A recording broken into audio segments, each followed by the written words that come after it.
हमारे बच्चों class 12th के लेक्चर रिकॉर्ड कर रहे हैं, ठीक है।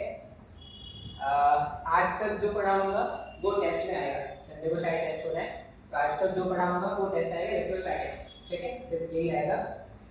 अब इससे पहले वाले लेक्चर में क्या सिखाया था? पोटेंशियल इंट्रोड्यूस किया था कि पोटेंशियल का मतलब क्या होता है। तो पोटेंशियल को क्या बताया था कि कोई भी चार्ज है, अगर कोई भी चार्ज है, उस चार्ज के आसपास के रीजन को अगर मुझे डिफाइन करना है, चार्ज के आसपास के रीजन को अगर मुझे डिफाइन करना है तो कैसे डिफाइन करते थे? एक तो कंसेप्ट हम जानते हैं इलेक्ट्रिक फील्ड का, एक कंसेप्ट होता था इलेक्ट्रिक फील्ड का। अब इलेक्ट्रिक फील्ड का कंसेप्ट क्या बोलता था कि अगर तुमको सोर्स चार्ज के आसपास कहीं पर भी इलेक्ट्रिक फील्ड पता है तो वहां पर अगर एक टेस्ट चार्ज लाके रख दोगे तो टेस्ट चार्ज पर कितना फोर्स लगेगा ये तुम कैलकुलेट कर सकते हो, ठीक है। ये इलेक्ट्रिक फील्ड फाइंड करने का तरीका था। ये ऐसा बोला था कि सोर्स चार्ज के आसपास का जो रीजन है उसको इलेक्ट्रिक फील्ड से डिफाइन किया था। उसी सोर्स चार्ज के आसपास के रीजन को using a vector quantity, using a scalar quantity he define कर सकते हैं। अब वो जो स्केलर क्वांटिटी है, ठीक है, उस स्केलर क्वांटिटी को क्या बोलेंगे? पोटेंशियल। अब पोटेंशियल डिफाइन कैसे करना है? तो जैसे हमने electrostatic field force per test charge लिखा था, उसी तरह इलेक्ट्रिक पोटेंशियल जो होगा वो potential energy per unit test charge. अब दो चार्जेस अगर कोई स्मॉल r सेपरेशन पर रखे होते हैं तो इस कॉम्बिनेशन का जो पोटेंशियल एनर्जी होता है, इस सिस्टम का जो पोटेंशियल एनर्जी होता है वो k q1 q2 upon small r होता है। अब अगर मैं टेस्ट चार्ज से डिवाइड कर दूं तो ये सोर्स चार्ज की प्रॉपर्टी हो जाएगी क्या? इसका मतलब हमने क्या देखा था कि अगर एक पॉइंट चार्ज है और इस पॉइंट चार्ज से किसी r सेपरेशन पर अगर मुझे पोटेंशियल जानना है तो पोटेंशियल को कैसे लिखना है? k q upon small r। इस तरह से मैंने बता दिया था। अब अलग अलग अरेंजमेंट्स में पोटेंशियल कैलकुलेट करना सीखा था। और पोटेंशियल का बेनिफिट क्या है? तो पोटेंशियल, हमें अगर पोटेंशियल डिफरेंस पता है तो हम क्या कर सकते हैं? पोटेंशियल एनर्जी कैलकुलेट कर सकते हैं या पोटेंशियल एनर्जी का डिफरेंस कैलकुलेट कर सकते हैं। और अगर पोटेंशियल एनर्जी का डिफरेंस मिल जाएगा इसका मतलब क्या होगा? Work done by electrostatic force भी हमें मिल सकता है, ठीक है। इलेक्ट्रोस्टैटिक फोर्स, एक्सटर्नल एजेंट का वर्क डन। देखो कल वाला जो लेक्चर है ना वो तुम्हारे कॉलेज के एग्जाम के लिए बहुत ज्यादा इंपॉर्टेंट था। कॉलेज के एग्जाम में वैसे क्वेश्चंस बहुत आते हैं जैसे क्वेश्चन मैंने इससे पहले वाले लेक्चर में कराया था, ठीक है। अब देखो संडे को मोस्ट प्रोबेबली टेस्ट होगा, ऐसे भी तुम घर में बैठे बैठे बोर होते होगे तो पढ़ लो भाई थोड़ा। Saturday Sunday is what you call curfew. Saturday Sunday curfew है, बोर होने से अच्छा है सैटरडे को पढ़ाई भी निकल जाएगा और संडे टेस्ट से पहले तक टेस्ट का प्रेशर और टेस्ट के बाद में टेस्ट बुरे जाने का गम। तो प्लानिंग बहुत अच्छी है, मतलब आराम से तुम्हारा दिन चला जाएगा। चलो स्टार्ट करते हैं। अब देखो इससे पहले वाले लेक्चर में मैंने क्या किया था? कुछ चार्ज अरेंजमेंट्स के कारण तुमको पोटेंशियल कैलकुलेट करना सिखाया था। अगर एक पॉइंट चार्ज है, पॉइंट चार्ज से r सेपरेशन पे कोई पॉइंट है p और पोटेंशियल अगर कैलकुलेट करना है तो वैल्यू आया था kq अपॉन स्मॉल r। अच्छा, अगर सिस्टम ऑफ चार्जेस हो तो सबके कारण पोटेंशियल ऐड कर दो, सिंपली पोटेंशियल जो। अच्छा यहाँ पे एक और चीज याद रखना है, ये q को नेचर के साथ रखना है। जैसे हमने ये प्रॉब्लम देखा था, प्रॉब्लम क्या देखा था? मान लो यहाँ पे प्लस q, यहाँ पे प्लस q, यहाँ पे माइनस q, यहाँ पे माइनस q। मान लो मुझे सेंटर पे पोटेंशियल कैलकुलेट करना है, इसके कारण पोटेंशियल पॉजिटिव, इसके कारण पोटेंशियल पॉजिटिव, ये जितना पॉजिटिव उतना ही नेगेटिव, ये जितना पॉजिटिव उतना ही नेगेटिव। तो potential at point P, point centre पे कितना हो जाएगा? जीरो हो जाएगा। लेकिन इलेक्ट्रिक फील्ड जीरो नहीं होगा। तो ये याद रखना कि कभी भी ऐसा नहीं बोलेंगे कि अगर किसी पॉइंट का इलेक्ट्रिक फील्ड जीरो है मतलब वहां पर पोटेंशियल भी जीरो होगा। और एक और बात याद क्या रखेंगे, किसी भी पॉइंट पर अगर पोटेंशियल जीरो है इसका ये मतलब कभी नहीं है कि इलेक्ट्रिक फील्ड भी क्या होगा? जीरो होगा। मैंने तुमको क्वेश्चन से ये बताया था, ठीक है। तो जहां पे मैंने क्वेश्चन में समझाया था वहां पे आप क्या करना है, नोट डाउन कर लेना ये, ठीक है सर। फिर और क्या देखा था हमने इसमें देखा था कि अगर एक रिंग है इस तरह का, चार्ज अरेंजमेंट और क्या बताया था, रिंग में आ गए थे। एक रॉड वाला भी क्वेश्चन सॉल्व किया था, ln में आया था कुछ, ln a plus a divided by a। देख लेना, एक चार्ज इस तरह का मेरे पास रिंग है, मान लो चार्ज डेंसिटी इसकी लैम्डा है और यहाँ पर अपने को पोटेंशियल कैलकुलेट करना है। ये r लिया था, ये x लिया था। इस पॉइंट पर अगर आप पोटेंशियल कैलकुलेट करोगे तो देखो तुम कहीं पर भी पॉइंट चार्ज अज्यूम करो, सबका सेपरेशन पॉइंट P से, अगर तुम देखोगे ना तो रिंग ऐसा है और सबका सेपरेशन पॉइंट P से, सबका सेपरेशन पॉइंट P से सेम आएगा root over of x square plus r square. तो जो पोटेंशियल का फॉर्मूला बनता है k lambda 2 pi r, k lambda 2 pi r root over of x square plus r square या k cube root over of x square plus r square. अगर यहाँ पे total charge Q बोल देते हैं, वैसे lambda times of 2 pi r Q capital Q ही हो जाएगा। तो उस तरह से हमने क्या किया था, रिंग में कैलकुलेट किया था।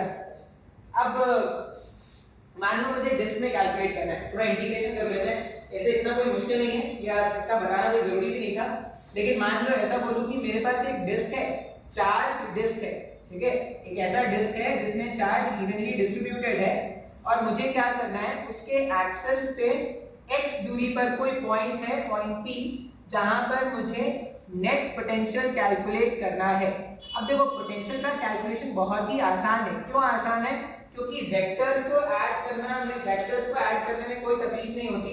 क्या बोल रहे हैं, इस तरह से एक चार्ज डिस्क है, डिस्क है मतलब यहाँ पे चार्ज डेंसिटी क्या होगा, सिग्मा होगा ना, पूरे एरिया में चार्ज डिस्ट्रीब्यूट हो रहा है, तो यहाँ पे क्या रख देंगे, चार्ज डेंसिटी रख देंगे सिग्मा, इसका रेडियस है r और इससे x दूरी पर एक पॉइंट है P, जहां पर हमें क्या करना है, नेट पोटेंशियल कैलकुलेट करना है। अब डिस्क में एलिमेंट लेने का तरीका क्या होता है, एलिमेंट लेना पड़ेगा। क्यों लेना पड़ेगा एलिमेंट? क्योंकि अगर आप देखोगे तो ये पूरे डिस्क में जो चार्ज है वो इवनली डिस्ट्रीब्यूटेड है। अब हर एक चार्ज का सेपरेशन पॉइंट P से ना अलग अलग होगा, यहाँ वाले चार्ज का सेपरेशन अलग होगा, यहाँ वाले चार्ज का सेपरेशन अलग होगा, ये वाले चार्ज का सेपरेशन अलग होगा। तो अगर जितने भी पॉइंट चार्जेस हैं सबका सेपरेशन अगर अलग अलग है, मतलब मैं डायरेक्टली ऐसे फाइंड आउट तो नहीं कर सकता, तो हमें क्या करना पड़ेगा, एक एलिमेंट कंसीडर करना पड़ेगा। अब डिस्क में एलिमेंट कैसा कंसीडर करते हैं, जब भी बात डिस्क की होती है तो डिस्क में एलिमेंट लेने के लिए हम क्या करते थे, r डिस्टेंस पर जाकर एक dr थिकनेस का, r डिस्टेंस पर जाकर एक dr थिकनेस का एलिमेंट कट करते थे या रिंग कट करते थे क्या? ये डिस्क में ये स्टैंडर्ड है और अब तो तुमको याद हो गया होगा कि अगर डिस्क है भाई तो एलिमेंट ऐसा लेना है। अब यहाँ पे भी क्या करेंगे, r डिस्टेंस पर अगर मैं एक एलिमेंट कंसीडर कर लूं या r डिस्टेंस पे अगर मैंने एक रिंग कंसीडर किया है इस तरह से, तो इसके कारण मैं पॉइंट P पे अगर इलेक्ट्रिक फील्ड फाइंड करूं, देखो अब ये डिस्टेंस मेरे पास स्मॉल r है, ये डिस्टेंस x है, तो ये क्या लिखेंगे, ये root over of r square plus x square लिख देंगे क्या? अभी हमने देखा था कि रिंग के कारण पॉइंट P पर जो पोटेंशियल होता है, रिंग के कारण पॉइंट P पर जो पोटेंशियल होता है, अगर मैं dv लिख दूं तो वो क्या हो जाएगा, k टाइम्स ऑफ, अच्छा इसमें कितना चार्ज इनक्लोज हुआ है अगर मुझे वो फाइंड करना है, तो चार्ज डेंसिटी हमारे पास सिग्मा है और सिग्मा इनटू इसका एरिया, इसका एरिया कितना हो जाएगा, अगर आप ध्यान से देखोगे ये रिंग, इसको काट के बाहर निकालोगे रेक्टेंगल बन जाएगा क्या, जिसका लेंथ कितना है 2 into pi into r और जिसका थिकनेस है dr, तो इसका एरिया क्या लिख देंगे, sigma times of 2 pi r into dr, ठीक है। dv का वैल्यू हो जाएगा k sigma 2 pi r into dr, ये dv हो गया, नहीं ये k cube upon root over of r square plus x square, root over of r square plus x square, इस तरह से लिख सकते हैं। अब अगर इंटीग्रेट कर देंगे, स्मॉल r का लिमिट्स क्या होगा, कैपिटल 0 से कैपिटल R तक जाएगा क्या, इसको इंटीग्रेट कर देंगे तो सिंपलीफाई करने से जो भी आएगा वही आंसर होगा क्या। तो नेक्स्ट स्टेप में क्या कर देते हैं, integration, integrating both side, k sigma 2 pi r dr जो भी है कांस्टेंट है, तो यहाँ पे आ जाएगा, अभी कांस्टेंट क्या निकाल सकते हैं, k बाहर जा सकता है, सिग्मा बाहर जा सकता है, 2 pi बाहर जा सकता है, इंटीग्रेशन के अंदर r dr root over of r square plus x square, ऐसा कुछ आ जाएगा क्या, r square plus x square. अब सर ऐसा इंटीग्रेशन तो हमने देखा नहीं कभी सर, हमको तो सपने में भी ऐसा इंटीग्रेशन कभी नहीं पढ़ाया गया। इस तरह का इंटीग्रेशन मैथ्स वालों ने शायद सीख लिया होगा, मेडिकल वाले बच्चे क्या करेंगे, याद रखेंगे। देखो अब जहां तक मैथ्स समझा सकता हूं वो समझा दूंगा, लेकिन जहां पर मुझे लगता है कि नहीं ये कुछ ज्यादा हो गया भाई, जो एग्जाम वाले हैं, जो पैटर्न वाले हैं, वो बच्चों से कुछ ज्यादा एक्सपेक्ट कर रहे हैं, तो वहां पे मैं बच्चे क्या करेंगे, याद कर लेंगे। और जनरली ऐसा माना जाता है कि बायो के बच्चे जो होते हैं वो याद कर सकते हैं, उन्होंने बायो इतना खतरनाक तरीके से याद कर रखा है तो वो बायो थोड़ा बहुत याद कर सकते हैं, तो फिजिक्स में छोटे मोटे कंसेप्ट तो याद कर ही सकते हैं। उनके लिए पता नहीं कौन से हाथ का खेल तो नहीं बोलूंगा, दिमाग का खेल है। फ्रंट पार्ट ऑफ दिमाग है, बैक साइड ऑफ दिमाग है, सोचने वाला काम शायद सेरिब्रम ये बीच में जो है वो करता है शायद, पता नहीं है, मेरे को इतना याद नहीं है, मैंने कभी किसी जमाने में पढ़ा था बायो, पढ़ा था कि मैंने पढ़ाया है अपने बुरे दौर में, मैंने बायो भी पढ़ाया है। It not my subject, no doubt बहुत इंटरेस्टिंग होगा, तुम लोग को बहुत अच्छा लगता होगा, लेकिन मेरे को निहायत ही बोरिंग लगता है। वो सब्जेक्ट होना चाहिए फिजिक्स, मैथ्स, इस तरह के सब्जेक्ट होने चाहिए, मतलब इंटरेस्टिंग, एवरीथिंग, मतलब आपको कुछ ना कुछ नया सीखने को मिलेगा हर दिन, हर सवाल नया है। ऐसा तुम बायो में भी बोल सकते हो कि हर कंसेप्ट नया है होगा, लेकिन मेरे लायक नहीं है वो, मतलब नॉट माय सब्जेक्ट। अब छोड़ो, इसका बहस नहीं करते, ये इंटीग्रेशन, इसका इंटीग्रेशन सॉल्व करना है। अब याद रख लेना है कि जब भी ऐसा कुछ मिलेगा, ये बहुत बार मिलेगा तुमको, इस तरह का फॉर्मेट अगर मिलता है तो क्या करते हैं, रूट के अंदर वाले टर्म को ना, इसको सब्स्टिट्यूशन मेथड बोलते हैं, रूट के अंदर वाले टर्म को मान लो टी स्क्वायर। अब ऐसा क्यों मान रहे हैं वो तुमको समझ में आ जाएगा जब भी ऐसा फॉर्मेट आए। अच्छा, इसमें लिमिट्स क्या करना है, लिमिट्स पुट करना था 0 से लेकर कैपिटल आर तक, R square plus X square को मान लो टी स्क्वायर। अब यहां से क्या करते हैं ना, dr का वैल्यू ढूंढते हैं। देखो, अगर मैं दोनों तरफ डिफरेंशिएट कर दूं, आर स्क्वायर 2r dr हो जाएगा। x क्या है, कांस्टेंट या variable? Through out the diagram अगर आप देखो तो x तो कांस्टेंट है ना सर, हमने तो x वेरिएबल पढ़ा है, हमेशा से तो x वेरिएबल होता था, आज कांस्टेंट कैसे हो जाएगा? डायग्राम ध्यान से देखेंगे, ठीक है। x क्या है, वेरिएबल है, सॉरी x क्या है, कांस्टेंट है। अगर x कांस्टेंट है तो x का स्क्वायर भी कांस्टेंट होगा, तो x का स्क्वायर भी हमने क्या कर दिया, डिफरेंशिएट करके 0 कर दिया, 0 कर दिया, तो इक्वल्स टू t स्क्वायर में क्या लिख देंगे, 2t dt। इस तरह से लिख सकते हैं, 2 से 2 गायब कर दो, मतलब जहां पर rdr लिखा होगा वहां पे t dt सब्स्टिट्यूट कर सकते हैं क्या? तो मेरे पास जो पोटेंशियल का इक्वेशन बन रहा है ना, कुछ ऐसा होता है, k सिग्मा 2 पाई इंटीग्रेशन के अंदर t dt divided by root over of r square plus x square. अगर मैं root over of r square plus x square के प्लेस में t स्क्वायर रख दूं और उसको सिंपलीफाई कर दूं तो ये t बन गया क्या? इस तरह से बन जाएगा ना, हाँ या ना? अब देखो इंटीग्रेशन कितना आसान हो गया, ये t से ये t गायब कर दो तो इंटीग्रेशन के अंदर सिर्फ dt बचा है। अच्छा, लिमिट 0 से r रखेंगे क्या?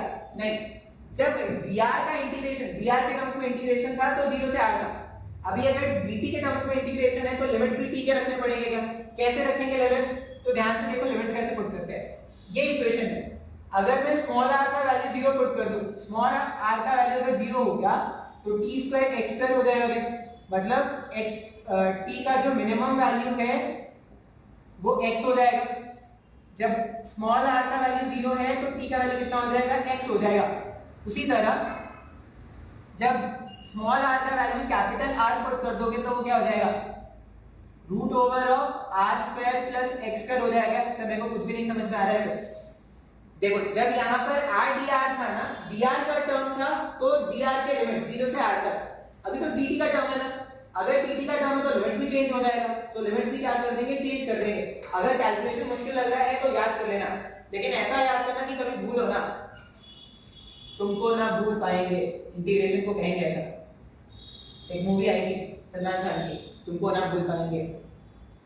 सलमान खान की मूवी की जो टाइटल होती बहुत बड़ी बड़ी होती थी, हर दिल जो प्यार करेगा, हम आपके हैं कौन, पहले ऐसे चलते, पहले थोड़ी लॉजिकल होती थी, अब तो पता ही नहीं वो अलग लेवल में चल रहा है, वो इंडियन बॉलीवुड क्यों नहीं बनाते, वो पता नहीं किसके बनाते हैं। इंटीग्रेशन dt को क्या लिख देंगे, सिंपल t लिख देंगे, x root over r square plus x square. कुछ सलमान खान की मूवी है, तुम देख सकते हो, मतलब मेरा पर्सनल रिकमेंडेशन, अच्छी मूवी है। एक तो तुम देखना तेरे नाम तो उनका बेस्ट है, तुम दूसरा देख सकते हो गर्व, वो भी है, मैं लिख दे रहा हूँ, नहीं लिखूंगा नहीं तो लिखूंगा तो दिक्कत हो जाएगा। मूवी है गर्व, गर्व देख सकते हो, तेरे नाम देख सकते हो। और कोई अच्छी मूवी थी जो मेरे को अच्छी लगी? और ऐसी कोई मूवी नहीं, बाकी सब झंडू मूवी है। एक बॉडीगार्ड ठीक लगी थी, बॉडीगार्ड में तो वो गाने का अच्छी लगी, तेरी मेरी प्रेम कहानी है मुश्किल, दो लफ्जों में बयान ना हो पाए, क्या बताना है, ये इंटीग्रेशन करना है। तो k सिग्मा 2 पाई लिख दिया। अब लिमिट्स पुट करो, लिमिट्स पुट करोगे तो इधर क्या हो जाएगा, इधर हो जाएगा root over of r square plus x square minus x। ये हमारे पास पोटेंशियल का वैल्यू आएगा, पोटेंशियल का वैल्यू आएगा in the case of disc, uniformly charge disc. बात समझ में आ गया? तो देखो अब अलग अलग तरह के चार्ज अरेंजमेंट्स आएंगे, तुमको मैंने तरीका बता दिया है, ठीक है। बहुत सारे चार्ज अरेंजमेंट हो सकते हैं, कुछ बता दिया है, कुछ शायद तुम खुद से धीरे धीरे एक्सप्लोर करोगे। तो याद क्या रखना है कि फाइंड कैसे करना है भाई। पॉइंट चार्ज के कारण मुझे आता है, एलिमेंट लेना भी मुझे आता है, ठीक है। पॉइंट चार्ज के कारण कैलकुलेट करना आता है, एलिमेंट लेना आता है। इन दोनों का जो कॉम्बिनेशन होगा वही क्या होगा, डिफरेंट फॉर्म्स ऑफ क्वेश्चंस को बनाएगा। बात समझ में आया? अब नेक्स्ट में जो पढ़ाऊंगा ना वो बहुत ज्यादा इंपॉर्टेंट है। नेक्स्ट में लिखेंगे relation between electric field and electric potential. अब क्यों रिलेशन ढूंढ रहे हैं सर इनमें? आपने तो आज से पहले तक कोई रिलेशन नहीं बताया था, चाचा भतीजा मामा माई क्या है आपने तो आज से पहले नहीं बताया था। क्योंकि अगर तुम ध्यान से देखोगे तो दोनों पोटेंशियल और इलेक्ट्रिक फील्ड दोनों ही चार्ज के आसपास के रीजन को डिफाइन कर रहे हैं। अगर दोनों ही एक जैसे क्वांटिटी को डिफाइन कर रहे हैं, इसका मतलब दोनों में भी कोई रिलेशन होगा क्या? तो नेक्स्ट हमें क्या सीखना है, relation between electrostatic field and electrostatic potential. मैं स्क्रीन पॉज करूंगा, रब करूंगा, फिर पढ़ाना स्टार्ट करूंगा, लेकिन इसको लिख लेंगे डीवीआईटी अब जो पढ़ाऊंगा। चलो स्टार्ट करते हैं। Relation between electric field and electric potential. Relation between electric field and electric potential। अब जो भी मैं अभी बताऊंगा वो याद कर लेना है।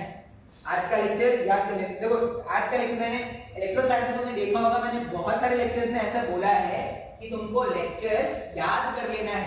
आज का लेक्चर भी वैसा ही है। सर क्यों याद कर लेना है? क्योंकि आज जो पढ़ाऊंगा ना उसमें सारे वैरायटी ऑफ क्वेश्चंस आ जाएंगे, और ये जो पढ़ाऊंगा ये वीवीआईपी है भाई, ये वीवीआईपी क्वेश्चन है, very very special question, very very important है ये, ठीक है। कोई भी एग्जाम तुम दो, कोई भी एग्जाम मतलब तुम आईआईटी दो, जेईई दो, एडवांस दो, मेडिकल दो, स्टेट एग्जाम्स दो, या जो प्राइवेट कॉलेजेस होते हैं बेड्स पिलानी ये सब के जो एग्जाम्स होते हैं, किसी के भी एग्जाम्स दो, ठीक है, इसमें क्वेश्चन तुमको मिलेंगे। स्कूल के एग्जाम, कॉलेज के एग्जाम में भी तुमको क्वेश्चन मिलेंगे। ऐसा नहीं कि कॉलेज के एग्जाम में नहीं मिलते, कॉलेज के भी एग्जाम्स में क्वेश्चन मिलते हैं। अच्छा मेरे को कभी कभी लगता है ना कि मैं कुछ चीजें बहुत जल्दी बोल देता हूँ, ठीक है, और वो मेरे को वीडियो में लगता भी है, तो तुम्हारे पास ऑप्शन है, तुम थोड़ा स्लो करके देख सकते हो। मतलब कभी भी अगर तुमको ऐसा लगा कि सर ये मिस हो गया तो तुम स्लो करके देख लेना, स्लो करके देखोगे तो तुमको शायद समझ में आ जाएगा, ठीक है। जो भी अब है क्या रिलेशन, स्टार्ट कैसे करते हैं वो देखते हैं। हम क्या जानते हैं कि work done by conservative force, work done by conservative force जो है वो माइनस ऑफ du के बराबर है, हम ये जानते हैं, ठीक है।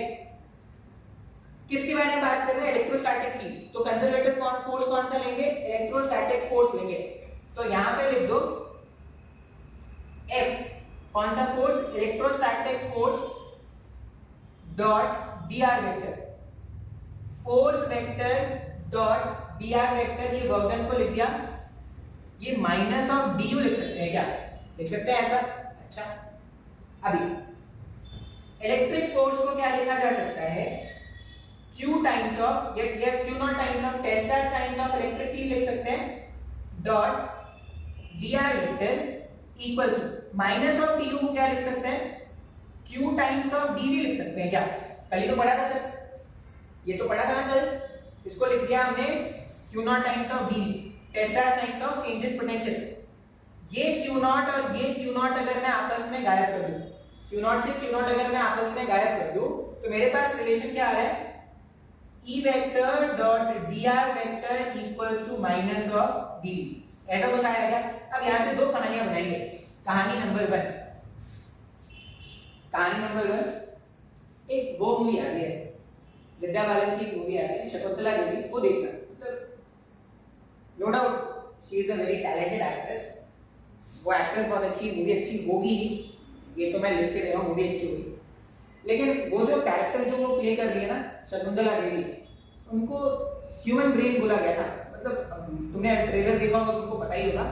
लेकिन उनकी एक बुक आती है पजल्स टू पजल, ऐसी बुक आती है, दो पार्ट्स में है उनकी, और उसमें उन्होंने क्वेश्चंस दे रखे हैं, मैथ्स के छोटे छोटे पजल्स वाले क्वेश्चंस होते हैं, ठीक है, वो जो पूछते रहते हैं ना एक दूसरे से लोग, वैसे पजल वाले क्वेश्चन। तो she was a very interesting character. मतलब मैं तो वो मूवी देखूंगा जब भी मौका मिला मुझे। लेकिन मैं पर्सनली तुमको एडवाइस कर रहा हूँ कि वो देखना, मूवी अच्छी मूवी होगी, ठीक है।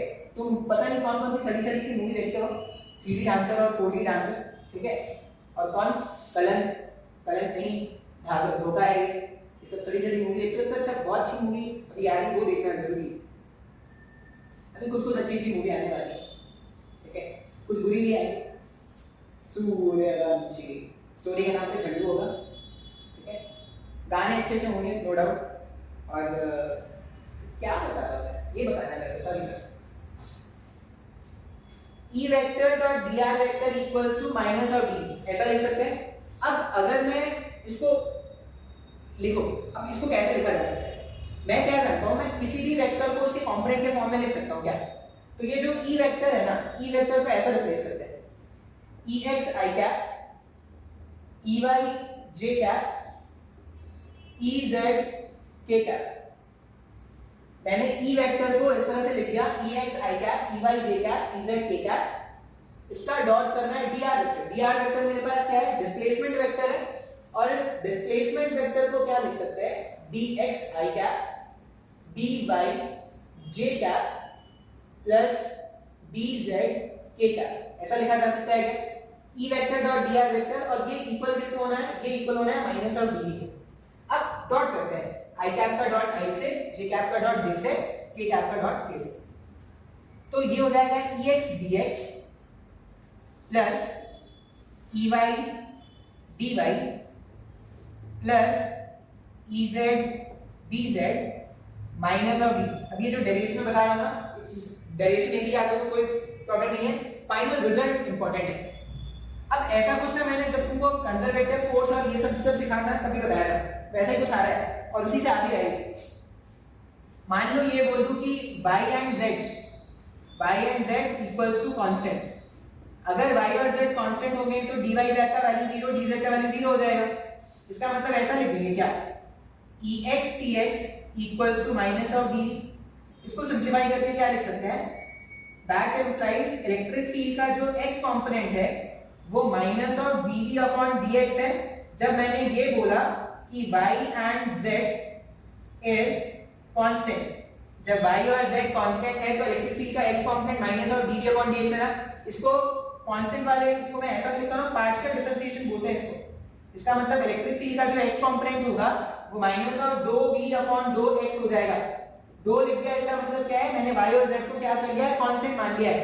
उसी तरह अगर मुझे फील्ड का y कंपोनेंट फाइंड करना होता तो मैं x और z को कांस्टेंट मानता, तो यहां पे आता minus of 2v upon 2y। और अगर मुझे फील्ड का z कंपोनेंट चाहिए तो minus of 2v upon 2z। ऐसा कुछ तुम्हारे पास कोर्स में भी आया था भाई। तुम्हारे पास अगर पोटेंशियल एनर्जी गिवन होता था और तुम्हें फोर्स कैलकुलेट करना होता था तो ऐसा कोई रिलेशन आया था क्या, वैसा ही रिलेशन सेम आ रहा है, और डेरिवेशन भी बिल्कुल मैंने उसी तरह से किया है। तो ये ऐसा कुछ है ना कि एक कंसेप्ट में नहीं, एक तरीके में दो कंसेप्ट, एक सीख लो तो दूसरा ऑटोमेटिकली आ जाएगा। तो वो अगर तुमको पहले से आता था तो इसमें याद करने में कोई दिक्कत नहीं होगा। तो हम क्या लिख सकते हैं, हम ऐसा लिखेंगे कि कभी भी अगर मुझे इलेक्ट्रिक फील्ड कैलकुलेट करना है, हम क्या बोलेंगे, कभी भी अगर मुझे इलेक्ट्रिक फील्ड कैलकुलेट करना है तो हम ऐसा लिख सकते हैं क्या, इलेक्ट्रिक फील्ड जो होगा ई वेक्टर, ई एक्स का मतलब है माइनस ऑफ डो वी अपॉन डो X I cap minus of डो वी अपॉन डो Y J cap minus of डो वी अपॉन डो जेड के कैप। ये फॉर्मूला हमें क्या करना है, याद रखना है। क्यों याद रखना है, क्योंकि डायरेक्टली क्वेश्चन पूछते हैं इसमें। क्या याद रखना है इसमें, ये याद रखेंगे कि कभी भी मुझे potential as a function of X Y Z given है, अगर मुझे पोटेंशियल का इक्वेशन गिवन है और कोई मुझसे इलेक्ट्रिक फील्ड पूछ रहा है, तो हम क्या करेंगे, इसको यूज करके इलेक्ट्रिक फील्ड कैलकुलेट कर लेंगे। ये बिल्कुल वैसा ही कंसेप्ट है कि अगर कभी भी मुझे पोटेंशियल एनर्जी का एक्सप्रेशन गिवन होता था और क्वेश्चन मुझसे फोर्स का एक्सप्रेशन पूछता था, तो जैसा क्वेश्चन वहां पे बनता था वैसा ही क्वेश्चन मैंने यहाँ पे भी बना दिया। अब एक सिंपल सा क्वेश्चन अगर मैं बोलूं, इसमें ज्यादा तो क्वेश्चन मैं नहीं सॉल्व कराऊंगा इसमें, क्योंकि इतना मतलब का है नहीं, क्योंकि इसके जैसे ही क्वेश्चन हमने 2-3 एक्सरसाइज में और सीख ही लिए हैं, तो ज्यादा टाइम वेस्ट करना सही नहीं है। अगर एक बार में नहीं सीख पाए तो 10 बार बताने से थोड़ी सीख जाएंगे। सीखना है तो एक बार में सीख जाएंगे, या बहुत हुआ 2 बार में सीख जाएंगे। नहीं सीखने वाले जन्मों जन्मांतर तक नहीं सीख पाएंगे भाई। वो कुछ लोग तो ऐसा सोच रहे हैं कि अच्छा ये जन्म निकल गया है, अगले जन्म से धमाल बचाते हैं, ये जन्म तो जैसे जैसे काट लेंगे। ऐसे ही होता है ना, ये क्लास निकल गया अगले क्लास में करते हैं, ये क्लास निकल गया अगले क्लास में करते हैं। ऐसा करते करते उसका अभी जिंदगी खत्म होने को आ गया है, मतलब कोरोना के कारण, और वो सोच रहे हैं अच्छा ये जन्म तो जैसे जैसे निकल गया, अगले जन्म में तो धूम मचा देंगे, अगले जन्म में तो माइकल जैक्सन ही रहेंगे। ये ई वेक्टर मेरे पास आ गया माइनस और dv अपॉन dx आई कैप माइनस और dv upon dy j cap minus और dv upon dz k cap. अब इसमें क्वेश्चन कैसा आएगा, मान लो क्वेश्चन ऐसा बोला गया है, उसको बोलो क्वेश्चन बोला गया है x स्क्वायर y आई कैप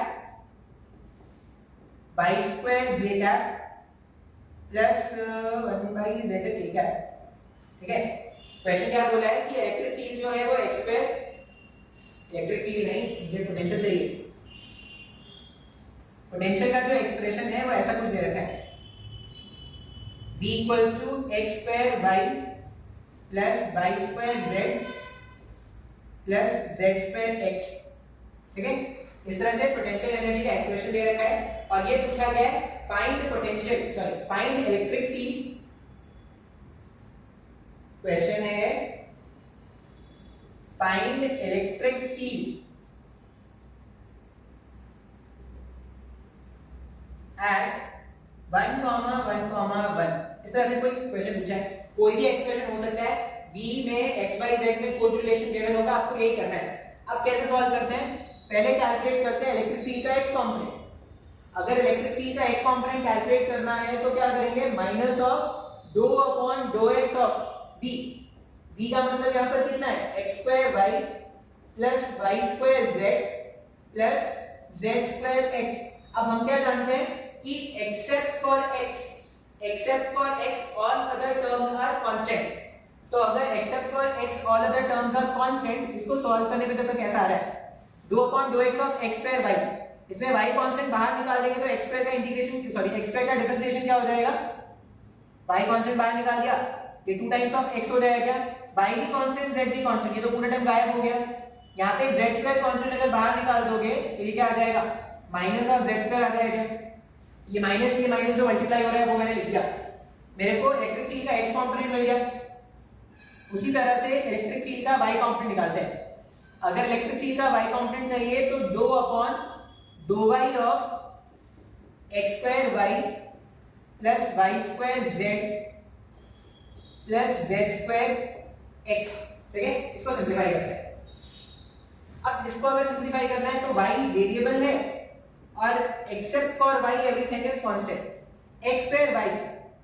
अब यहाँ पे क्या करेंगे, माइनस x स्क्वायर मैंने लिख दिया, x स्क्वायर कांस्टेंट बाहर निकाल दिया, डो अपॉन डो y ऑफ y मतलब d upon dy of y कितना हो जाएगा, 1 हो जाएगा। y स्क्वायर z मैंने बाहर निकाल दिया, y स्क्वायर का डिफरेंशिएशन कितना, 2y। z square x constant है, लिखने की जरूरत नहीं है। उसी तरह इलेक्ट्रिक फील्ड का z कंपोनेंट अगर मुझे निकालना है, माइनस ऑफ डो अपॉन डो z, माइनस ऑफ डो अपॉन डो z x square y plus y square z plus z square x simplify कर दो, इसको सिंपलीफाई करने के लिए फिर से डिफरेंशिएट कर देंगे, इसको हटाना पड़ेगा, पुराना जाएगा तो नया आ पाएगा। लेकिन ये हमेशा सही नहीं होता है कि पुराना जाएगा तभी नया आएगा,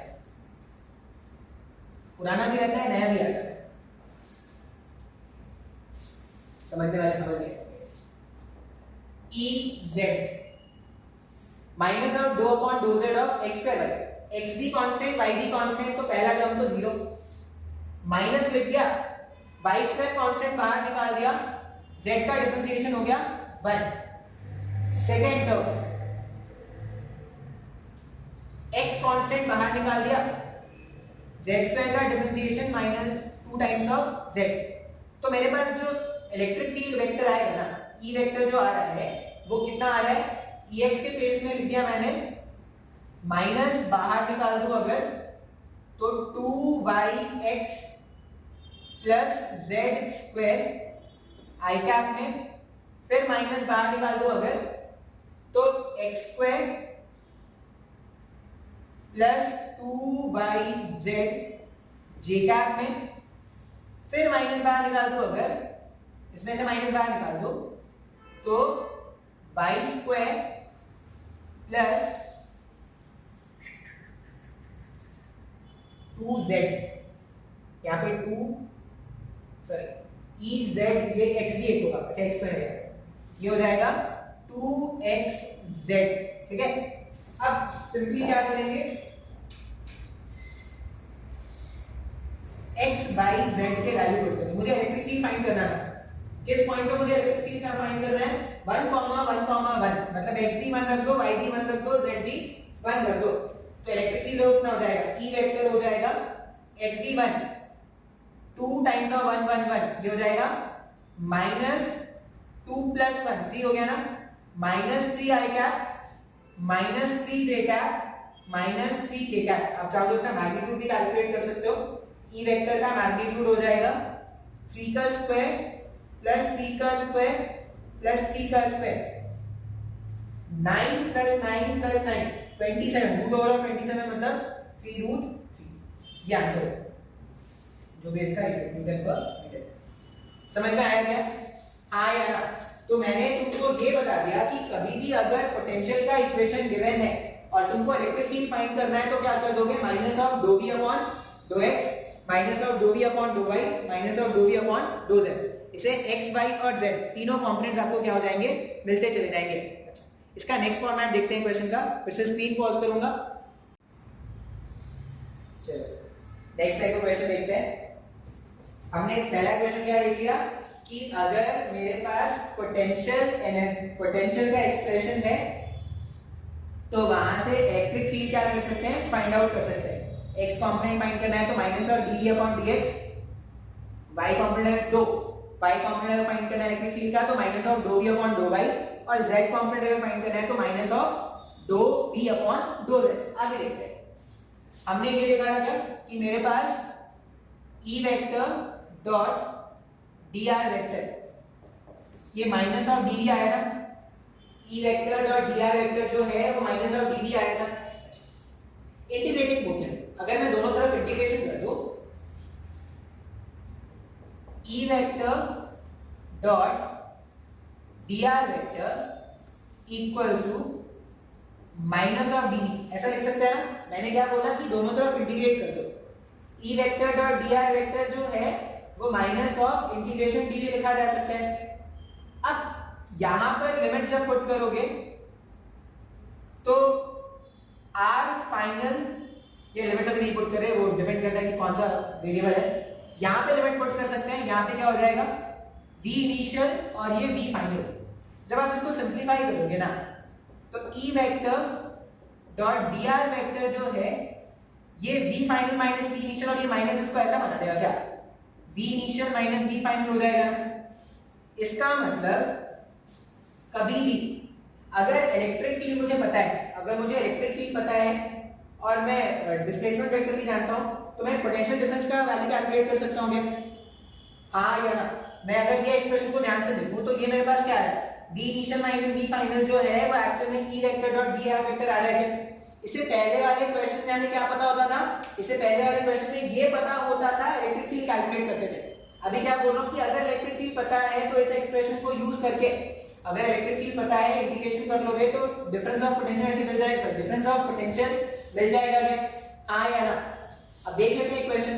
मान लो क्वेश्चन कैसा गिवन है कि जो इलेक्ट्रिक फील्ड है ई वेक्टर जो है वो है x I cap plus Y square J cap plus Z, यहाँ पे ले लो वाई स्क्वायर है ना, यहाँ पे 2 ले लो, यहाँ पे 3 ले लो, यहाँ पे 4 ले लो, जेड क्यू के कैप। ठीक है, इलेक्ट्रिक फील्ड इस तरह से बोला गया है और ये बोला गया है कि if potential at 1, 1 is 10, if potential at 1, 1 is 10, then find potential at -2, -1। कोई भी आइटम ऐसा क्वेश्चन हो सकता है। क्वेश्चन कैसा गिवन रहेगा, क्वेश्चन ऐसा बोला रहेगा कि तुमको इलेक्ट्रिक फील्ड का एक्सप्रेशन दे दिया गया है, ठीक है, और तुमको ये बता दिया गया है किसी भी एक पॉइंट का पोटेंशियल तुमको बता दिया जाएगा। जैसे मैंने 1, 1 पे बता दिया कि जो पोटेंशियल है वो कितना है, 10 है। अब ऐसा कोई जरूरी है कि 1, 1 पे हो, किसी भी पॉइंट पर तुमको पोटेंशियल बता देंगे और तुमसे बोलेंगे कि भाई एक नया पॉइंट है, इसमें क्या करो, पोटेंशियल ढूंढ के बताओ। -2, -3 है, एक नया पॉइंट है जिसमें क्या करना है, पोटेंशियल अपने को ढूंढना है। अब यहाँ पर अगर देखोगे तो इलेक्ट्रिक फील्ड मुझे पता है और इस इलेक्ट्रिक फील्ड को यूज करके मुझे क्या करना है, पोटेंशियल डिफरेंस या पोटेंशियल कैलकुलेट करना है। अब ये एक्सप्रेशन यूज करेंगे, E vector dot dr vector V initial minus V final, कैसे यूज करते हैं वो देखते हैं। देखो बिल्कुल सेम क्वेश्चन ना मैंने तुमको एनर्जी, वर्क एनर्जी चैप्टर में भी पढ़ाया था। वहां पे भी मैंने बोला था कि क्लास 12 में ये वापस से रिपीट होगा, लेकिन मैं वहां पे रिपीट नहीं करूंगा, ऐसा मैंने बोला था शायद, लेकिन वो मेरा दरियागिरी देखो, मैं यहाँ पे भी रिपीट कर रहा हूँ। शायद अगर तुम 13th में आओगे, रिपीटर्स बैच में, और अगर मैं रहूंगा तो वहां पर भी रिपीट करूंगा। तो मेरा दिल बहुत बड़ा है। अब इसको सॉल्व कैसे करेंगे, फॉर्मूला क्या जानते हैं, इंटीग्रेशन के अंदर E vector dot dr vector जो है वो मेरे पास V initial minus V final के बराबर है। अभी ER वेक्टर जो है, ER वेक्टर जो है वो क्या है मेरे पास, 2xi cap plus 3y square j cap plus 4z cube k cap. मैं dr वेक्टर डिस्प्लेसमेंट वेक्टर को ऐसा लिख सकता हूं ना, displacement along x axis, displacement along y axis, displacement along z axis. अब E vector dot dr vector को simplify कर लिया है, E vector dot dr vector को सिंपलीफाई करोगे, E vector dot dr vector, पहला टर्म क्या आ जाएगा, 2x dx आ गया पहला टर्म, दूसरा टर्म आ जाएगा 3y square dy, next term क्या आ जाएगा 4z क्यूब dz। अब अगर E vector dot dr vector ये है तो इंटीग्रेशन के अंदर क्या क्या आ रहा है, 2x dx पहला term plus 3y square dy plus 4z cube dz equals to change in potential. तो V इनिशियल मतलब 1, 1 पे कितना है 10, माइनस में V फाइनल मुझे कैलकुलेट करना है। अब यहाँ पर देखो, ये जो इंटीग्रेशन होता है वो डिस्ट्रीब्यूटिव होता है ना, सब पे अलग अलग चला जाएगा, तो ऐसा लिख देंगे 2 कांस्टेंट था, बाहर निकाल दिया x dx। अब देखो x का वेरिएशन कहां से कहां है, x का लोअर लिमिट, x का इनिशियल पोजीशन 1 है और x का फाइनल पोजीशन -2 है क्या, तो यहाँ पर 1 से -2, 3 कांस्टेंट बाहर, y स्क्वायर dy, y का कहां से कहां जाना है अपने को, y में अच्छा यहाँ पे z का टर्म भी है लेकिन z मैंने कुछ मेंशन नहीं किया है, तो यहाँ पे ऐसा मान लो z मेरे पास 1 है और ये मान लो -4 है, ठीक है। y स्क्वायर dy, y का लिमिट कहां से कहां चल रहा है, y का लिमिट चल रहा है 1 से -3, z में मैंने 4 बाहर निकाल दिया, z क्यूब dz, और इसका लिमिट कहां से कहां रख देंगे, इसका लिमिट रख देंगे 1 से -4 equals to 10 minus of v final. इसके आगे सॉल्व करना जरूरी है क्या? x dx का इंटीग्रेशन क्या होगा? x स्क्वायर बाय 2, 2 से 2 कैंसिल हो जाएगा, upper limit minus lower limit. y square dy का इंटीग्रेशन होगा y क्यूब बाय 3, 3 से 3 cancel, upper limit minus lower limit. z square ये z to the power 4 divided by 4, upper limit minus lower limit. तो v final वाली यहां से simplify करके find out कर सकते हैं क्या? हां या ना? तो आपको क्या करना पड़ेगा, इस तरह से क्वेश्चन सॉल्व करना पड़ेगा। पहला फॉर्म ऑफ क्वेश्चन, जो पहला क्वेश्चन है, पहला क्वेश्चन क्या था? कभी भी अगर मेरे पास पोटेंशियल का एक्सप्रेशन है और मुझे वहां से इलेक्ट्रिक फील्ड फाइंड करना है तो डिफरेंशिएट करना पड़ता है। और कभी भी अगर मेरे पास इलेक्ट्रिक फील्ड का एक्सप्रेशन है और डिफरेंस ऑफ पोटेंशियल, कभी भी पोटेंशियल नहीं फाइंड कर रहे हैं, क्या फाइंड कर रहे हैं? डिफरेंस ऑफ पोटेंशियल अगर मुझे कैलकुलेट करना है तो इस तरह से क्वेश्चन को सॉल्व करेंगे तो आपको आंसर मिलेगा। आई होप ये क्वेश्चन नंबर 1 और क्वेश्चन नंबर 2 की वैरायटी आपको समझ में आई होगी। अब चेंज क्या हो सकता है इसमें? पोटेंशियल का वो अलग सा इक्वेशन दे देंगे। अगर उनको टफ बनाना है ना तो पोटेंशियल का जो इक्वेशन दे देंगे वो बहुत ज्यादा मुश्किल हो जाएगा, तो उसका जो इंटीग्रेशन या डिफरेंशिएशन होगा वही मुश्किल होगा। कंसेप्ट तो यही रहना है। मान लो इसको टफ बनाना है, इलेक्ट्रिक फील्ड को ऐसा देते हैं 2xy i cap + 3y² j cap, कुछ अजीब सा दे देते हैं, तो जो मेडिकल वाले स्टूडेंट है उतना तो टफ इंटीग्रेशन जानते हैं, उनके लिए तो आएगा नहीं। जेई वाले बच्चे अगर बेसिक इंटीग्रेशन उनको आता है तो इस तरह के क्वेश्चन को आराम से हैंडल कर सकते हैं। देखो मेडिकल वाले स्टूडेंट्स के लिए जितना फिजिक्स में बताता हूं ना उतना काफी है। मतलब मेरा जितना मैंने कंसेप्ट बता दिया उससे ज्यादा कंसेप्ट नहीं आएगा। क्वेश्चंस तुम प्रैक्टिस करो, शायद इक्का दुक्का कंसेप्ट ऐसा हो जो छूट जाए, तो तुम क्वेश्चंस प्रैक्टिस करो। डीसीपी से अगर देखोगे तो तुमको और ज्यादा हेल्प मिल जाएगा। जेई वाले बच्चों को ना जितना मैं कंसेप्ट बता रहा हूं, कंसेप्ट तो उतना ही है लेकिन उनका एप्लीकेशन कुछ भी हो सकता है। एप्लीकेशन जो है वो फिजिक्स प्लस मैथ्स को मिला के बनाते हैं। तो अगर आपको फिजिक्स में अगर अच्छा स्कोर करना है तो आपको मैथ्स भी आना पड़ेगा। मैथ्स नहीं आता तो बिना मैथ्स फिजिक्स का कोई मतलब नहीं है। मैथ्स अगर अच्छी होगी तभी फिजिक्स भी अच्छी हो पाएगी, नहीं तो आप कंसेप्ट मान लो समझ के रख भी लोगे ना, आप उसका कभी एप्लीकेशन नहीं कर पाओगे। मेंस में आप चलो आपने कर भी लिया, एडवांस के क्वेश्चन आप नहीं हैंडल कर पाओगे। ठीक है, चलो जो भी है, मैंने 2 टाइप के क्वेश्चन बताए, अभी इसमें और भी क्वेश्चन आएंगे वो बता दें। ठीक है, इतना नोट कर लेंगे पहले। देखो नेक्स्ट टाइप का क्वेश्चन देखते हैं। सारे क्वेश्चन के पैटर्न्स याद रख लेना, जो पैटर्न्स यहाँ पर सीखोगे वैसे क्वेश्चन एग्जाम्स में भी होंगे। ठीक है, हमने क्या देखा था कि जो इलेक्ट्रिक फील्ड का एक्स कंपोनेंट है, इलेक्ट्रिक फील्ड का एक्स कंपोनेंट जो है, मान लो मैं ऐसा बोल रहा हूं कि जो इलेक्ट्रिक फील्ड है वो सिर्फ एक्स एक्सिस के अलॉन्ग, मतलब ऐसा बोल रहा हूं कि इलेक्ट्रिक फील्ड का वाई कंपोनेंट और z कंपोनेंट दोनों ही क्या है, 0 है। तो हम ऐसा जानते हैं क्या, इलेक्ट्रिक फील्ड का जो x कंपोनेंट है वो माइनस ऑफ dv/dx ऐसा लिख सकते हैं, माइनस ऑफ dv/dx लिखा जा सकता है। ठीक है, इस dx को अगर मैं इधर भेज दूं, ex dx equals to minus of dv, integrating both side. ex dx जो है पता नहीं भजन कीर्तन चल रहा है कुछ, इंटीग्रेशन ऑफ ex dx जो होगा वो v नीचे माइनस v फाइनल लिख सकते हैं क्या? अब ये ना कहीं पे तुमने ऐसा कुछ देखा है, इसका मतलब क्या होता था? अरे बहुत जोर का भजन चल रहा है यार। इंटीग्रेशन बाय dx ऐसा कुछ याद है क्या तुमको? जैसे ऐसे याद होगा y as a function of x अगर गिवन होता था, मतलब y और x में कोई रिलेशन अगर गिवन होता था तो dy/dx क्या बताता था? dy/dx जो होता था वो स्लोप बताता था क्या? और अगर इस तरह से लिखा होता था y integration of y dx, वो एरिया अंडर द ग्राफ बताता था क्या? एरिया अंडर द ग्राफ, कौन सा ग्राफ?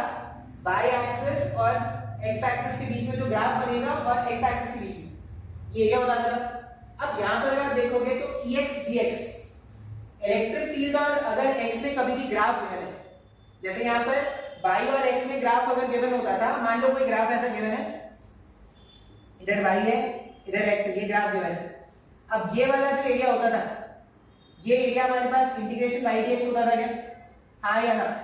अब इसी कांसेप्ट को यहां पे यूज करेंगे, क्या बोलेंगे, कभी भी अगर इलेक्ट्रिक फील्ड और x एक्सिस के बीच में कोई ग्राफ गिवन है, अगर इलेक्ट्रिक फील्ड और x एक्सिस के बीच में कोई ग्राफ गिवन है तो उस ग्राफ का जो एरिया होगा उस ग्राफ का जो एरिया होगा वो चेंज इन पोटेंशियल डिफरेंस बताएगा क्या?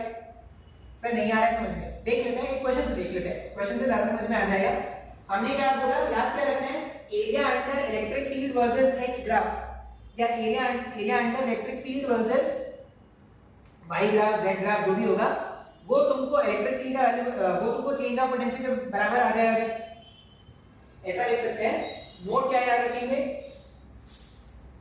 Area under E versus X graph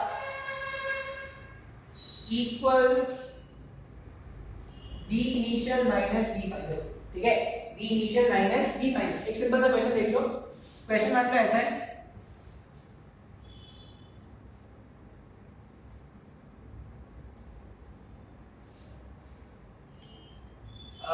इधर इलेक्ट्रिक फील्ड है, इधर X रखा है, मान लो ये मेरा ओरिजिन 0,0, ये मान लो 10,0 और ये जो वैल्यू है 50 न्यूटन पर मीटर, न्यूटन पर मीटर नहीं क्या होता है, न्यूटन पर कूलम, ठीक है। क्वेश्चन में ये बोला गया है कि if potential at 0,0 is -10 volt, find potential at 10,0, ये पूछा गया। आसान क्वेश्चन है, हमको कंसेप्ट क्या जान रहे हैं, कंसेप्ट ये यूज करना है कि area under electric field versus displacement का ग्राफ या area under electric field versus x का ग्राफ जो होगा वो डिफरेंस ऑफ पोटेंशियल डिफरेंस के बराबर हो जाएगा या v initial minus v final के बराबर हो जाएगा। अब वैल्यूज को क्या करते हैं, सब्स्टिट्यूट कर देते हैं। एरिया अगर मैं फाइंड करूं तो ट्रेपेजियम बन रहा है, ट्रेपेजियम का एरिया क्या लिखते हैं, half sum of parallel sides, तो यहाँ पे एरिया हो जाएगा half sum of parallel side, sum of parallel side कितना हो गया, ये अच्छा ये भी कुछ होना चाहिए था, ये मान लो ये 2,0 है, तो यहां से यहाँ ये 10 हो गया, यहां से यहाँ ये 8 हो गया, half sum of parallel sides 10 plus 8 into perpendicular distance हो जाएगा 50 का, area equals to v initial minus v final है क्या। इसको जब मैं सिंपलीफाई करूंगा ये हो रहा है 25, या इसको 50 कर देते हैं, ये 18 को क्या कर देते हैं 9 कर देते हैं, तो 50 into 9 कितना हो जाएगा 450, 450 equals to v initial minus v final, v final जो है वो v initial minus 450 हो जाएगा, v initial था -10 और ये -450, जब आप सॉल्व करोगे तो कितना हो जाएगा -460 आ जाएगा क्या, ये क्या होता है जूल्स पर कूलम हो जाता है पोटेंशियल। सर मेरे को कुछ नहीं समझ में आया, ये कंसेप्ट, ये जो कंसेप्ट है ये कंसेप्ट पहले भी कभी सीखा है कि एरिया अंडर वैसा सीखा था, फोर्स और डिस्प्लेसमेंट का ग्राफ कभी गिवन होता था, तो फोर्स और डिस्प्लेसमेंट के अंदर जो एरिया बनता था इंटीग्रेशन एफडीएस, इसको वर्क डन बोलते थे क्या, area under displacement versus force graph जो होता था वर्क डन होता था। उसी तरह area under electric field versus x का ग्राफ अगर होगा या वाई का ग्राफ होगा जेड का ग्राफ जिसी का भी होगा, वो तुमको क्या कर देगा, पोटेंशियल डिफरेंस का चेंज या माइनस ऑफ पोटेंशियल डिफरेंस का चेंज बता देगा, तो इसको यूज करके तुम किसी भी पॉइंट का पोटेंशियल कैलकुलेट कर सकते हो। इस तरह के क्वेश्चन आते हैं, बात समझ में आ रही है, इसको नोट करेंगे। और एक वैरायटी ऑफ क्वेश्चन होता है जो ज्यादा इंपॉर्टेंट होता है, उसके बारे में बात करते हैं।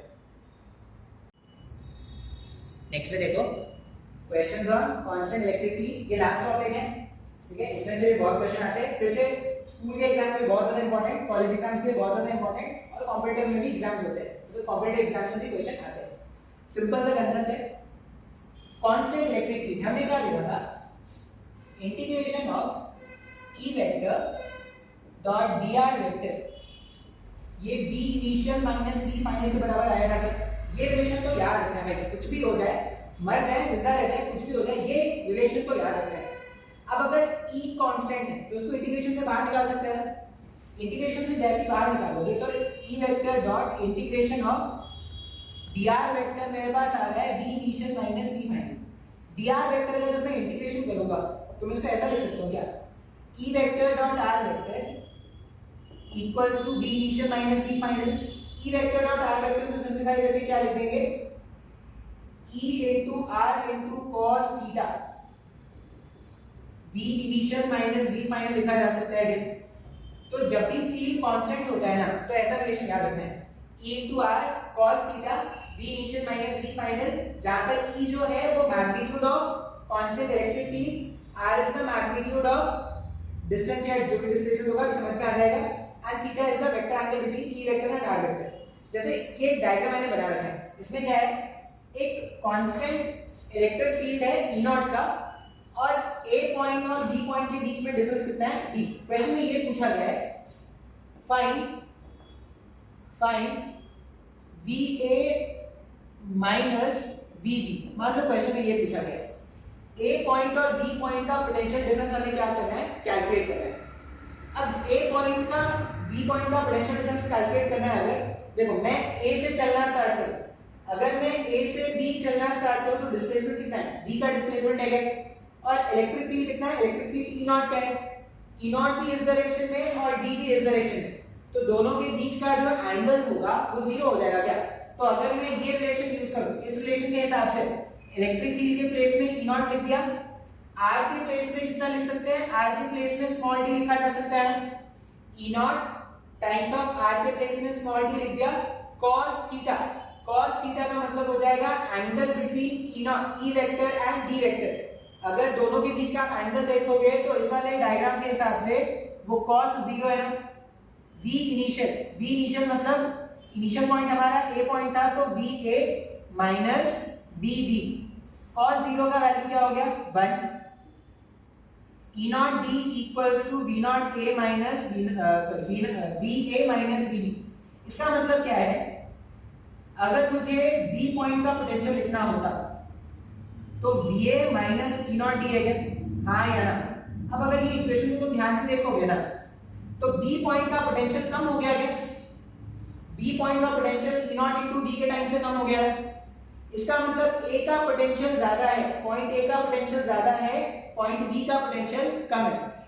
ये डायग्राम और ये क्वेश्चन को देख के अपन ऐसा कंक्लूजन बना सकते हैं क्या कि the direction of electric field lines, the direction of electric field lines, the direction of electric field lines are always from a region of higher potential, from a region of higher potential,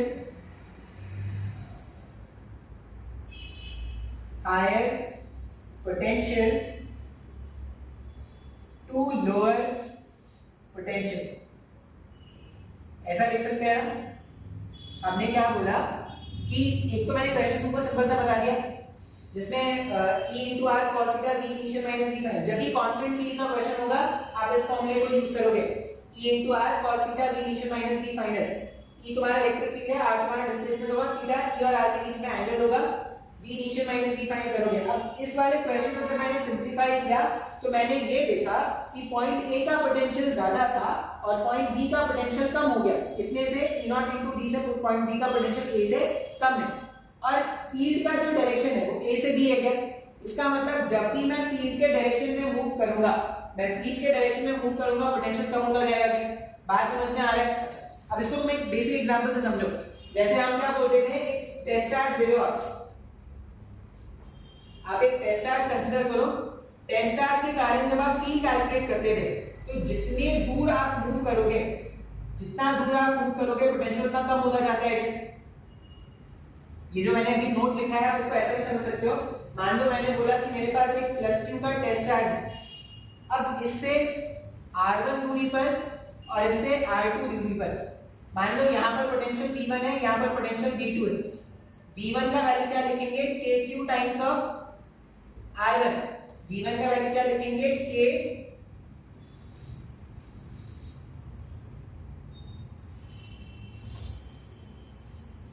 v1 का value ऐसे लिख सकते हैं, v1 equals to kq times of r1, और v2 का value क्या है, kq times of r2। अब तुम खुद से बोलो कौन सा पोटेंशियल ज्यादा है। v1 का potential is greater than v2। और इलेक्ट्रिक फील्ड लाइंस का पैटर्न कैसा होता था, ऐसे ही पैटर्न होता था क्या। अब ध्यान से देखो, इलेक्ट्रिक फील्ड जो है वो हमेशा हायर पोटेंशियल से लोअर पोटेंशियल की तरफ मूव कर रहा है क्या। तो ये आपको याद रखना है, electric field always move, electric field always moves from higher potential, from higher HIGHER higher potential to lower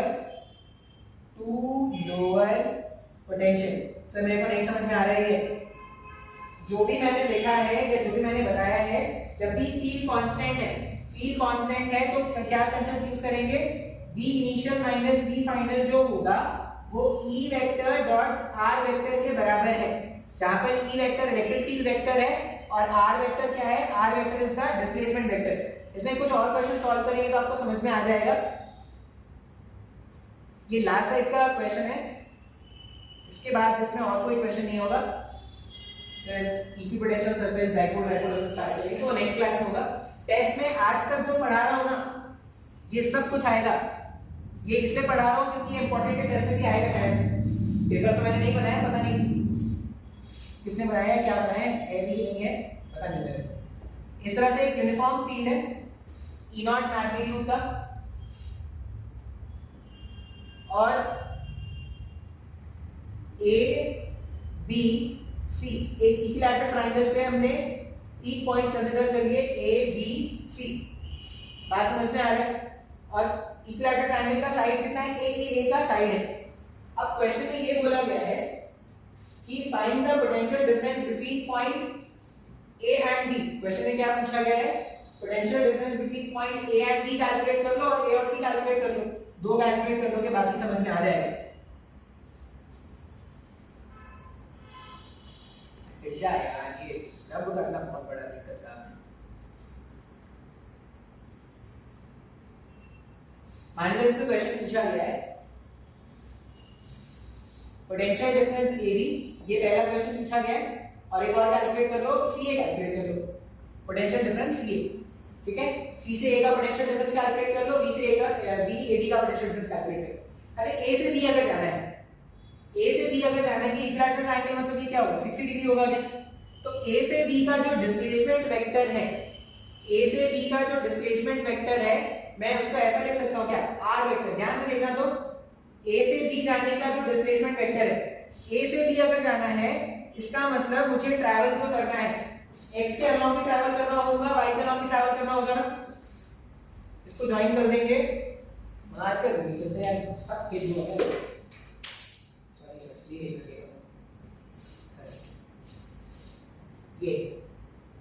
ये मान लो मैंने ब्लू से बनाया है A से B वेक्टर। अगर ये एंगल 60 है तो इसका एक कंपोनेंट इधर होगा जो एक cos 60 है, और इसका एक कंपोनेंट परपेंडिकुलर डायरेक्शन में होगा जो A sin 60 है। तो जो R वेक्टर है, डिस्प्लेसमेंट वेक्टर है A से B का, उसको मैं ऐसा लिख सकता हूं क्या, A cos 60 I cap plus A sin 60 J cap। जो इलेक्ट्रिक फील्ड वेक्टर है E वेक्टर क्या है यहाँ पर, E vector E not I cap है।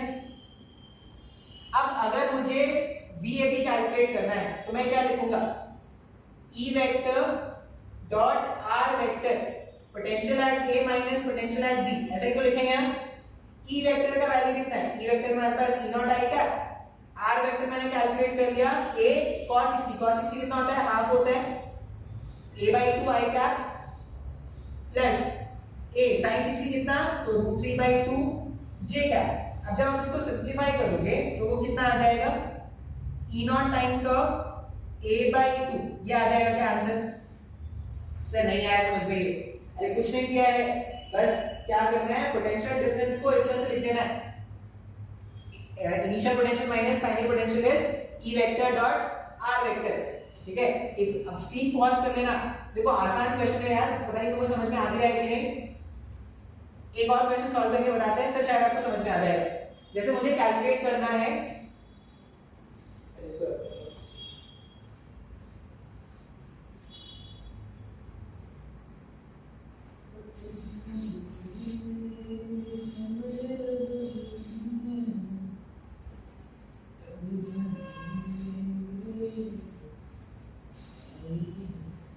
कौन सा कैलकुलेट करना, VCA कैलकुलेट करना है, मतलब VC माइनस VA कैलकुलेट करना है।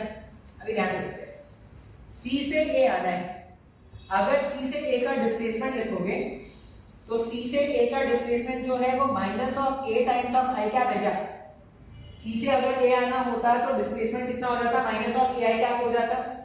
इलेक्ट्रिक फील्ड जो है वो अभी भी क्या है? ई नॉट आई कैप है। तो अगर मैं E vector dot R vector लिखूंगा इस केस में तो वो E not into A minus में हो जाएगा क्या? तो V C minus V A का वैल्यू कितना हो जाएगा? Minus of E not A हो जाएगा। सही, तो बहुत ही आसान है सर। सिर्फ क्या करना है, इलेक्ट्रिक फील्ड और डिस्प्लेसमेंट वेक्टर का डॉट कर देना है।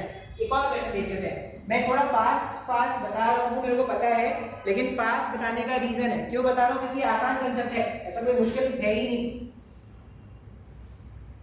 बस ई वेक्टर ढूंढ लो, आर वेक्टर ढूंढ लो, दोनों का डॉट कर दो और V initial minus V final करना है। V final minus V initial कर दोगे तो आंसर गलत हो जाएगा। ये जो क्वेश्चन है वो एमसीक्यू प्रॉब्लम है। मान लो इलेक्ट्रिक फील्ड लाइन ऐसे चल रही है इस बार, ठीक है, कुछ एंगल पर, कितने एंगल पर? 60 डिग्री का एंगल पर है और ये ई नॉट है। और ये बोला गया है कि पार्टिकल जो है ए पॉइंट था 1,2 और मान लो बी पॉइंट है 2,3। ए पॉइंट है 1,2, बी पॉइंट है 2,3। क्वेश्चन में पूछा गया है find the potential difference between B and ए।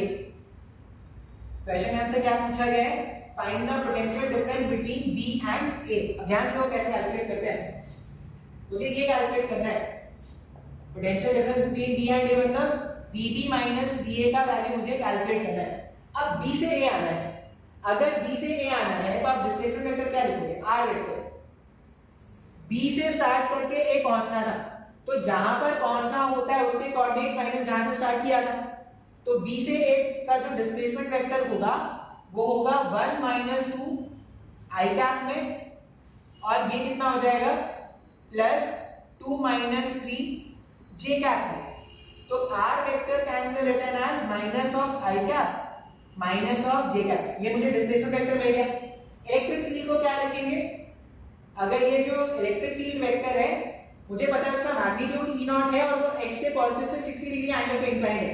जब आप इलेक्ट्रिक फील्ड को रिजॉल्व करोगे तो एक आएगा इसका cos कंपोनेंट, इस तरफ आ जाएगा इसका cos कंपोनेंट और इस तरफ आ जाएगा sin कंपोनेंट। ये हो जाएगा e नॉट cos 60 और ये हो जाएगा e नॉट sin 60। अब अगर अलग अलग करके लिख देंगे तो ये हो जाएगा e naught cos 60 i cap plus e naught sin 60 j cap. e naught cos 60 होता है हाफ, ये i cap plus e naught √3/2 j cap. Electric field भी पता है, r वेक्टर भी पता है। अब अगर इलेक्ट्रिक फील्ड और r वेक्टर दोनों का अगर मैं डॉट कर दूं तो ये क्या हो जाएगा? आई कैप से आई कैप का जो डॉट करोगे, मैं ये सॉल्व कर रहा हूं, electric field dot r vector भी, तो हम क्या लिखेंगे? vb माइनस va लिखेंगे, पोटेंशियल वेक्टर नहीं है। इलेक्ट्रिक फील्ड मेरे पास कितना है? e नॉट बाई 2 और ये -1, तो मेरे पास पहला टर्म हो जाएगा माइनस में e नॉट बाई 2 का, इन दोनों का डॉट किया। नेक्स्ट टर्म मेरे पास हो जाएगा माइनस में e नॉट बाई √3 × 2, तो ये मेरे पास क्या हो जाएगा? v माइनस va का वैल्यू हो जाएगा। मतलब क्वेश्चन में जो पूछा गया था vb माइनस va, वो एक्चुअली में ऐसा है, माइनस बाहर निकालो। अरे पागल जैसे क्यों हॉर्न बजाते हैं यार, एक ट्रक वाले पता नहीं किसको बोलते रहते हैं, मुड़ के तो देख सोड़िए हॉर्न में बोलो करता। इस तरह के हम क्या करेंगे? क्वेश्चन सॉल्व करेंगे। बात समझ में आया क्या?